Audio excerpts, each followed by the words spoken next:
this about the decision from June 24th, 2022. And I had some problems with the video that I made previously, and so I am trying to record it a little bit differently. Forgive me, and please subscribe if you like my content. This is Mac Davis, and all day long I've been thinking about the song that he wrote called In the Ghetto. He wrote the song, Elvis Presley made it famous. It's a great song. I can't play it for you because I don't want to get it for any copyright infringements. I would suggest going to the link that I have in the description box and listening to the song, and then you'll understand maybe why I was thinking about it because of the decision with Roe versus Wade. So I just want to bring up this idea about how United States Supreme Court has made it illegal to have an abortion because it's committing murder, is what was said. But we have 27 states in America, and this article is in the Independent, and I have a link for it below. But all these states, it's okay to kill by lethal injection. However, the stuff to do lethal injection is not always available because pharmaceutical companies don't want to provide it. So all these states in red have the death penalty. I'm just moving up here, I'm sorry. So because pharmaceutical companies don't want to provide the medication for lethal injection, there's other ways to kill the people. There's gas chambers, which are authorized in 8 states. All right, let's see. Electrocution in 8 states, gas chambers in 7. 3 states permit hanging. 4 states allow for death by firing squads. I'm sorry, it's like so ridiculous to have it be like, no, we can't have abortion and let the women choose what they're going to do with their bodies, but we can kill prisoners. Texas has put 573 people to death since 1976. And, anyway, this is an interesting article.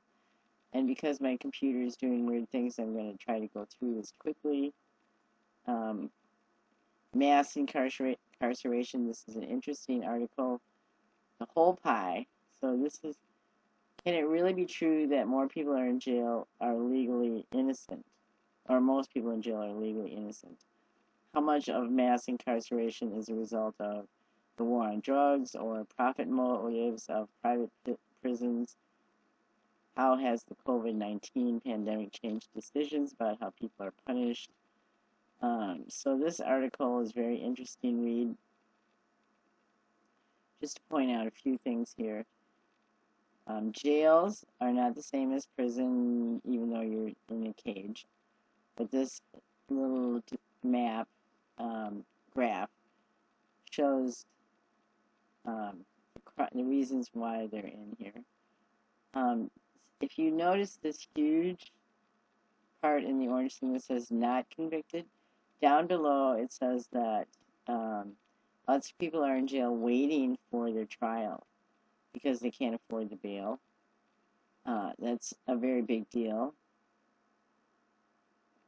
Okay, so here in prisons, there are also things like that that happen in prison. And they also talk about the description of violent, that certain things can, like right away in my mind, I'm like, well, they should be kept in jail if they're violent. But the descriptions of what somebody can be labeled as violent is not what comes to my mind anyway right away. And I think it's important to read some of what it says in here. Let's go down here a little. but the idea that there's people in jail and in prisons that are not, actually they haven't gone to court yet, they're waiting. And then they talk about people that have problems, mental illness, substance use disorders, that here they talk about why they're waiting for jail, that don't get treatment. And youth is an interesting, creepy, actual awful thing. So then here they also talk about the eight myths of mass incarceration. These are very important to read if you're interested in any of this. But the reason why I'm going into this is because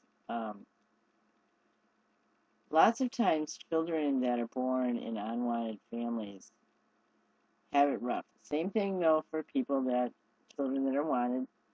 People do end up getting arrested. So if you get arrested and you end up in jail, because you didn't get opportunities,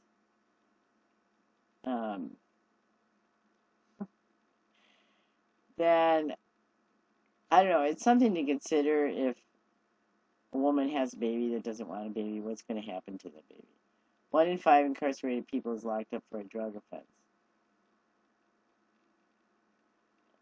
I don't know what you think about drugs, but they are legalizing certain drugs in a lot of places in the United States. Here's the definition of violent crime. It says the fourth myth, by definition, violent crime involves physical harm. So it tells you that alone is fallacy, and it labels individuals as dangerous versus non-dangerous. And it can be a surprisingly wide range of criminal acts, including many that don't involve any physical harm, such as purse snatching, manufacturing methamphetamines, and stealing drugs are considered violent crimes. That's really important to think about when you're thinking about people that are in jail, and it's easy to say, yeah, we'll keep them there because I don't want them hurting me or my family. Well, when maybe they wouldn't, or they didn't hurt anybody like that. So I want to get out of this website. This is also important. Biden, excuse me, is changing things so that private prison contracts are going to be shut down, or they want to. But this article talks about how it's really not going to do that much difference as far as the number of incarcerated people. Although the good thing for it is, by the way, this picture over here is a website that I have donated to, but they do post a lot of pictures that are just kind of grab you by the heart. So what it talks about here is that the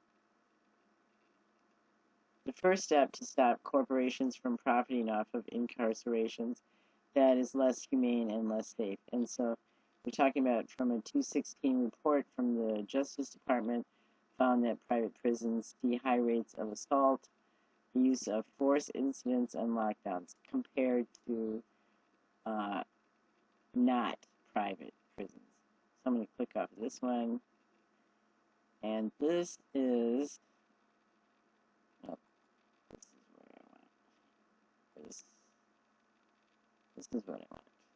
Okay, so this is a PDF that's put up by the U.S. Department of Justice, the mortality in state and federal prisons from 2001 to 2019. And this is extremely awful, actually. If you think about that, some of the people that are in prison are maybe there for selling marijuana. Let's just go with that one. And of course, Some of them are there for murder. We all know that. Or horrible crimes. Not all of them, though, as we've seen in some of the other things. But look at this, how, according to this graph, oops, I'm sorry. Oh. Sure, we'll get it to you. These are the years here at the bottom. And this is the number of deaths along this side here. So look at how it's jumped up. This is homicide, is the green. Accident is the red. Excuse me. This is largely concerning. Drug and alcohol intoxication, how much that has risen. And then suicide in prisons. That would be awful to have a loved one in prison for basically minor crime that commits suicide when they maybe would be out in 5 years or so, and then that's the end of that. I mean, not everybody that's in prison is there for life because of some kind of horrific, violent crime.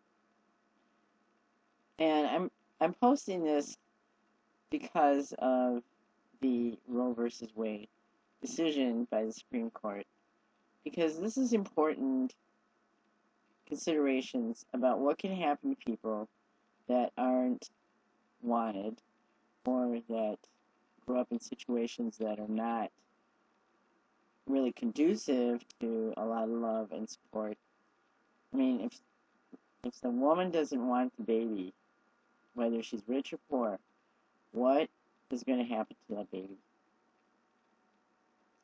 And there's a lot of talk about, oh, they can be adopted or put in foster care. Well, there's a lot of things that happen in those situations also that are not good.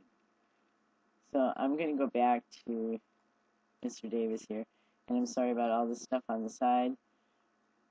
Really wrote some great songs here, Mac Davis, and the song In the Ghetto.